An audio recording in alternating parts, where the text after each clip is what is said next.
Coming up on this week's GCN Racing News Show, Tadej Pogačar goes one up against Jonas Vingegaard in 2023, but does it mean anything ahead of the Tour de France this coming July?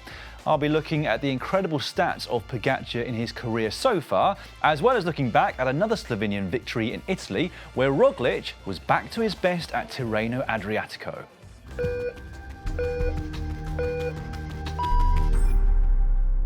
This week in the world of racing, we learnt that high winds and deep section wheels are not the safest combination.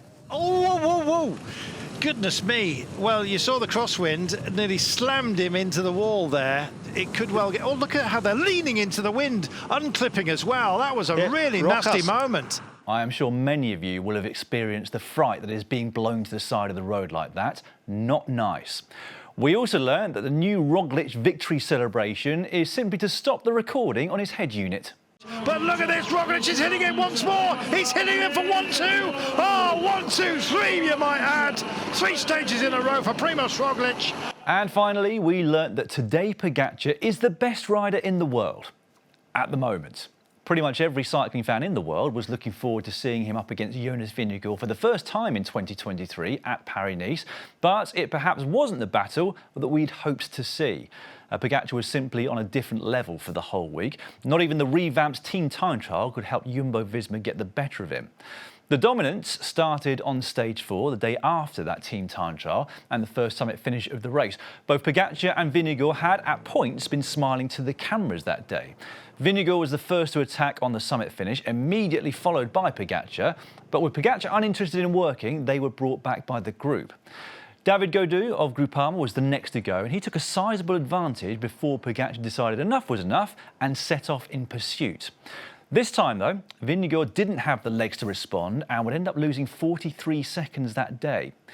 Up front, despite Gaudu's best efforts, he was no match for Pogačar, who took the win and with that, the leader's jersey. And that really set the tone for the entire week of racing. After stage 6 was cancelled, Pogačar was back to winning ways on stage 7, again out-sprinting Gaudu at the finish. On that occasion, though, Vingegaard was with them, but never really looked like he'd threatened Pogačar for the stage win. And then yesterday, it was a Pogačar demonstration. He broke clear on the Col d'Ez, never to be seen again.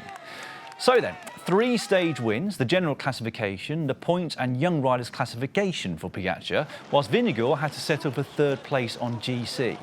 Does it mean anything for the Tour de France in July, though?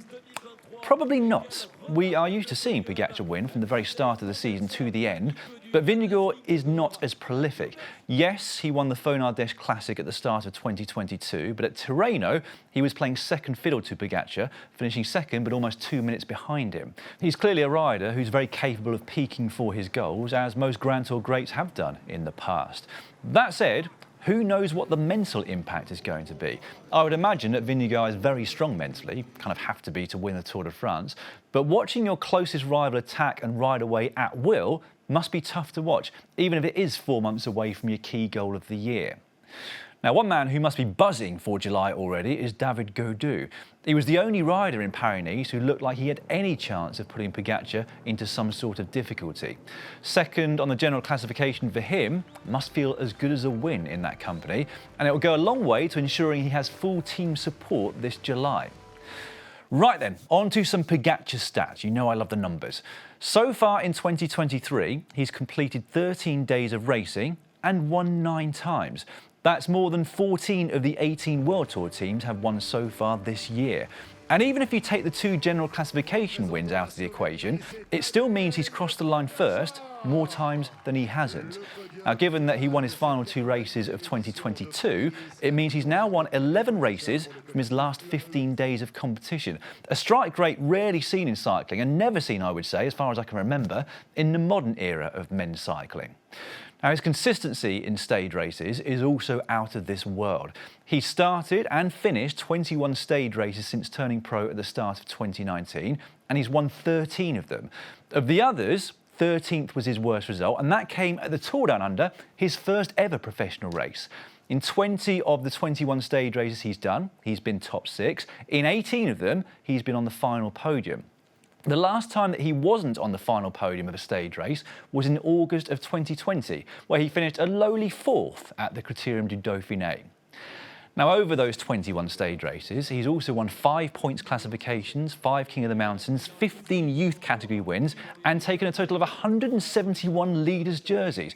But what I find the most remarkable is that he has never not finished a stage race at UCI level, not as a pro rider and not as an amateur beforehand. Not once has he crashed hard enough or got ill or injured enough to not finish a stage race in 247 days of racing them.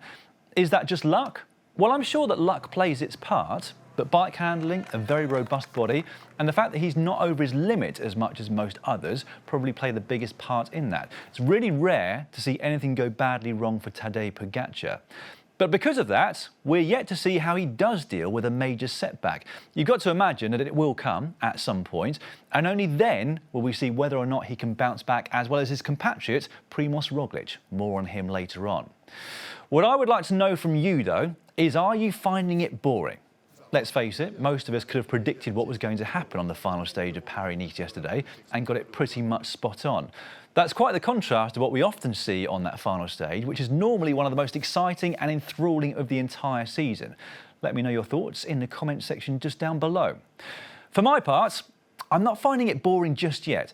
Like Evenepoel, Van Aert and Van der Poel, Pogačar's just not afraid of going on the attack in places where you least expect it, which is in stark contrast to the cold, calculating precision of the Team Sky era. That said, if those riders continue to attack from far out and win for years to come, maybe it will get boring and we'll long for the days where we still didn't know who would win the stage with a kilometre to go in a mountainous stage. Anyway, I'd be very interested to hear your thoughts on it. Now, earlier in the week, Olaf Koy became the youngest winner of a stage of Paris-Nice since Peter Sagan in 2010. The 21-year-old won the bunch sprint that ended stage 5 of the race ahead of Mads Pedersen and Tim Merlier.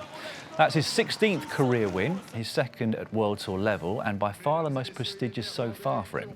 Mads Pedersen and Tim Merlier were the only other riders to take stage wins over the 8 days, whilst Jumbo-Visma won the team time trial by a single second over EF Education Easy Post. Just before I move on, though, I want to take my proverbial hat off to Jonas Vingegaard.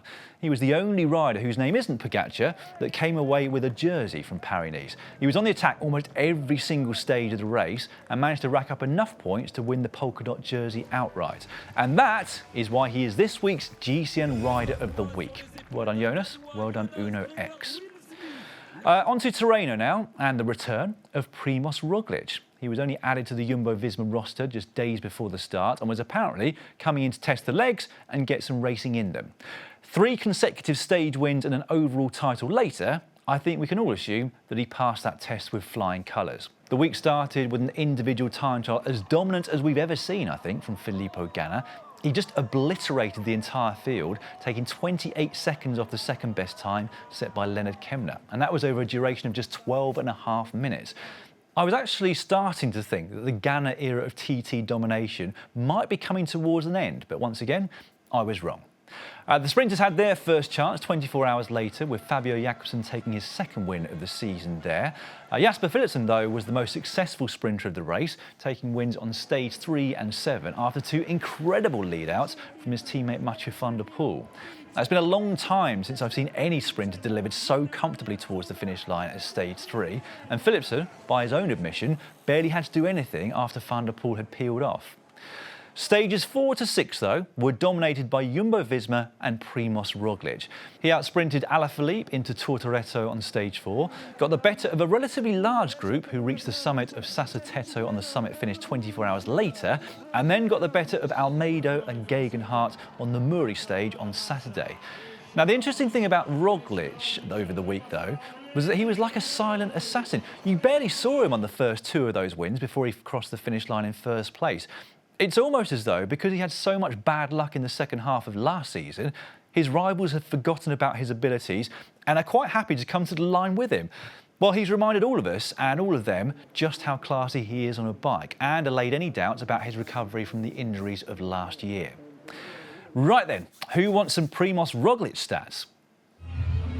Well, I'm going to give them to you anyway. So he has won 11 of the last 16 World Tour stage races that he's finished, and in only one of them was he outside the top 8. That was the 2021 edition of Paris-Nice, which he probably would have won had he not crashed 3 times on the last stage. Over the last 4 years or so, he's won 47 races, including 3 Grand Tours, an Olympic gold medal and a monument. And he hasn't finished off the podium of a Grand Tour since the Tour de France in 2018, where he was 4th.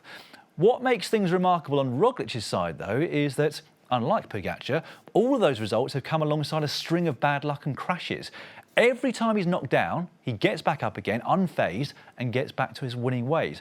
It's mightily impressive, and I really hope he gets another crack at the Tour de France, either as leader or co-leader before the end of his career. We're going to see him racing again at the Vuelta a Catalunya, which starts 1 week today, and then again at the Giro d'Italia in May, a race that you can watch live in all GCN Plus territories, to remind you. Now, it's safe to say that his team, and in particular Wout van Aert, were a very big help when it came to his victory at Tirreno, but both Van Aert and Van der Poel seem to have taken a deliberately slower start to the season this year. Now, if we think back to 2 years ago at the same race, we saw them taking chunks out of each other on almost a daily basis. Perhaps they felt they paid for those efforts when it came to the classics. Either way, we will see if it pays off for them very soon indeed.